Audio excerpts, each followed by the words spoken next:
estas y otras noticias, antes hablamos de ciencia. Al menos 2 menores de cada clase sufren acoso escolar o violencia. Son datos nacionales. Si nos quedamos en la región, en 2017 se registraron 21 casos de bullying. Son 3 menos que en 2016, pero con que solamente haya uno, Celia Ruiz, profesora de Psicología Evolutiva de la Universidad de Murcia, ya es alarmante, ¿no?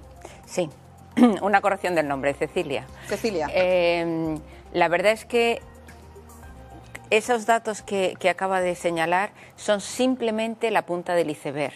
Realmente conocemos, desgraciadamente, no todos los casos que suceden. Suceden muchísimos más. El impacto sobre la emocionalidad de los chavales es fortísimo.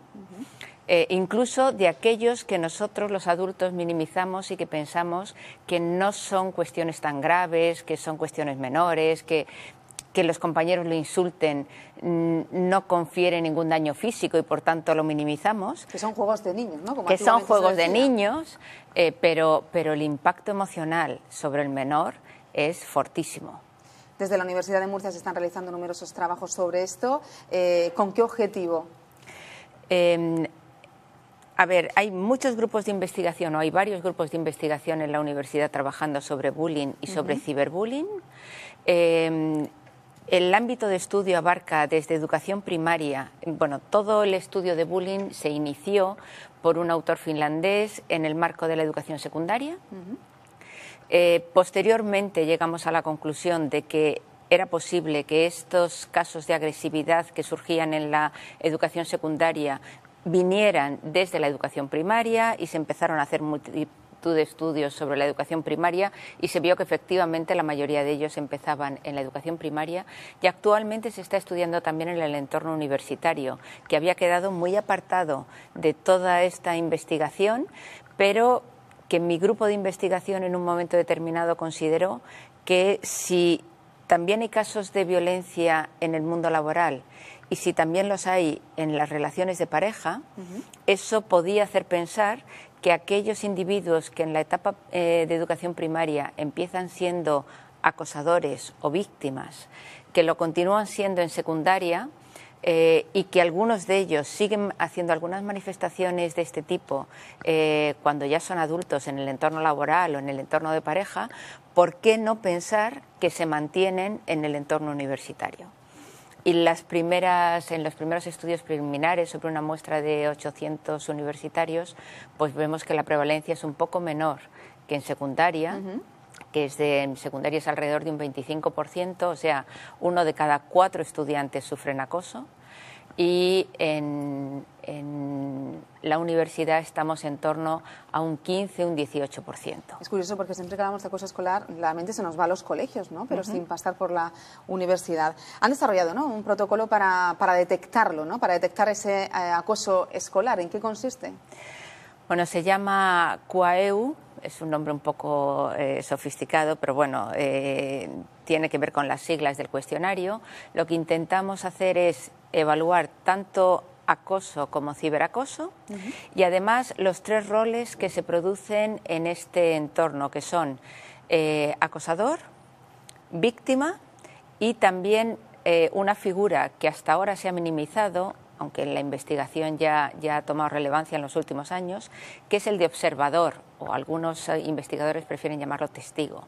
Tenemos que tener en cuenta que el acoso escolar tiene que ver tanto con la socialización como con la agresividad. Se produce en entornos sociales muy determinados y son precisamente esos otros que han observado que se está produciendo los que en muchos casos tienen la clave para que esa situación de acoso deje de producirse y para ejercer como factor de protección a favor de la víctima. Se han llevado este protocolo y se ha llevado a algunos institutos y colegios, ¿no? Sí, se ha llevado a institutos y colegios. Se están intentando hacer acciones tales como patios inclusivos en las que haya dentro de los propios estudiantes algunos que se hayan detectado como líderes con una especial sensibilización social, que sean los que vean quienes se quedan solos en el patio, que sean ellos quienes intenten acompañar a sus propios compañeros, valga la redundancia, quienes estén un poco alerta, por supuesto, siempre bajo la supervisión de los profesores, que están también incluidos en este protocolo, y con especialistas que de alguna forma orienten la forma de trabajar. Claro, porque ¿qué papel juega el profesor en este sentido? Ha habido casos en los que los padres se han puesto en contacto con el colegio y no se sabe por qué han dicho que no se produce en ese caso de su hijo, un acoso escolar. ¿Qué función, qué papel tiene el profesor en ese sentido? Mucha, imagino, ¿no? Muchísima. Bueno, cuando acometemos el acoso escolar, lo acometemos dentro de lo que a nosotros nos gusta decir la comunidad escolar. Es decir, no se trata de que busquemos una solución dentro de los estudiantes, ni solo dentro de los profesores y los estudiantes. Ahí tenemos que estar incluidos todos, padres, estudiantes, profesorado y todo el personal que trabaja en un centro educativo. Es decir, la solución no está haciendo unos trabajos solo con uno de estos grupos, sino con todos. Los padres tienen que saber, en primer lugar, a qué denominamos acoso escolar. Tienen que saber cuándo su hijo es realmente una víctima y cuándo es realmente un acosador. No minimizar ni un problema ni otro, pero tampoco magnificarlo. Tienen que estar dispuestos a someterse, digamos, a todas las peculiaridades de un proceso de trabajo de este tipo. Y para los padres que sean padres de aquellos que no han sido ni acosadores ni acosados, a esos padres de los observadores hay que hacerlos que también caigan en la cuenta de la importancia del papel de sus hijos, de la importancia de su papel en sensibilizar a sus propios hijos, en no tratar jamás este problema como algo menor y tampoco magnificarlo. Es decir, tenemos que trabajar. Es un problema que se da en nuestras aulas, un problema que yo calificaría hoy de preocupante, pero preocupante no significa dramatizarlo. Vamos a intentar que nunca llegue al terreno del drama. Sabemos que en la región ha habido casos muy dramáticos, pero vamos a intentar que no lleguen ni a eso ni a mucho menos, que no sufra un impacto emocional ninguno de los niños, pero para eso se necesita la ayuda de todos. Trabajo. ¿Hay señales que nos avisan de que nuestro niño está sufriendo acoso en el colegio? Hay señales incluso para la prevención. Hay señales que ahora mismo tenemos detectado cuál puede ser el perfil de un niño que pueda ser víctima. Quizá no lo haya sido nunca y quizá no lo vaya a ser nunca, pero sí que tenemos ciertos datos de niños, una personalidad tipo, con una gran introversión, con gran timidez, también suelen, si son niños que tienen alguna discapacidad o alguna característica diferente de sus compañeros, no tiene por qué ser una discapacidad, puede ser una característica diferente, eso hace que sean más fácilmente convertibles en víctimas. Por supuesto, aquellos que están más aislados socialmente son los que más fácilmente se convierten en víctimas.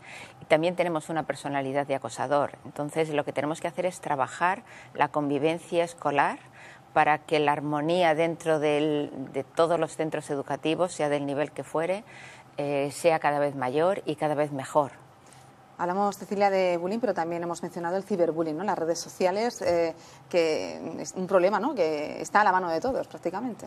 Pues sí, la verdad es que tenemos que enseñar a nuestros hijos a utilizar las redes, a nuestros hijos, a nuestros alumnos. Tenemos nosotros mismos que saber utilizarlas. Las redes sociales dan un cierto anonimato. Al no haber una exposición física, claro, el sujeto se siente más protegido y se pueden acometer realmente grandes atrocidades con esa impunidad que el sujeto siente que te da las redes, aunque todo el mundo sepa quién eres. Realmente cada vez hay más adicción a las redes sociales y cada vez en edades menores, y tenemos que intentar que esa adicción se minimice. Y tenemos que intentar que todos sepamos utilizar las redes de una forma racional, porque pueden tener muchas ventajas, pero también grandes peligros. Cecilia Ruiz, muchísimas gracias por estar esta mañana con nosotros. Muchísimas gracias por invitarme. Este tema que nos preocupa y mucho. Gracias. Muchas gracias. Nosotros hasta ahora, 11:26, vamos a ver la agenda científica que tenemos preparado para esta semana, que viene, pues como siempre, cargadísima de muchos actos. Vean.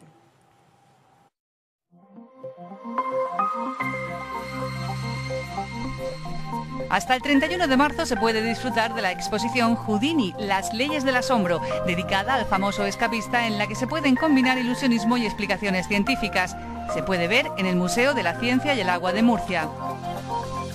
Continúa la programación especial que ha programado el Museo de la Ciencia y el Agua de Murcia entre el 1 y el 15 de febrero con motivo del Día Mundial de la Mujer y la Niña en la Ciencia. Uno de los eventos del que pueden disfrutar es la sesión del planetario El cielo con ojos de mujer. Durante la primera quincena de febrero, todas las sesiones del planetario destacarán las aportaciones realizadas por mujeres de todos los tiempos en el campo de la astronomía. Además, estos días se invita a todas las personas que visiten el museo a expresar sus ideas sobre las aportaciones y los retos de la mujer en el ámbito de la ciencia. El 13 de febrero tendrá lugar la jornada Entre elementos químicos, una jornada de convivencia y divulgación de la química dirigida a centros de secundaria y bachillerato de la región. En la Facultad de Ciencias de la Empresa de la Universidad Politécnica de Cartagena pueden asistir a la muestra Entre científicas. Muestra la vida y la actividad de prestigiosas científicas de todo el mundo para el avance del conocimiento y la transformación de nuestras sociedades.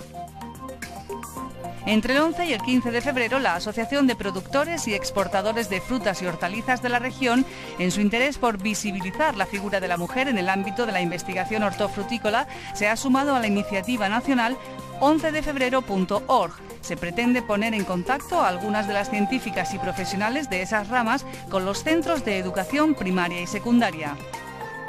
El sábado 16, en el Museo de la Ciencia y el Agua de Murcia, a las 11:30 se celebra el taller exposición El gusano de seda, tejiendo el futuro, impartido por Javier Caravaca Fernández en el marco de las jornadas Una educación para el siglo XXI.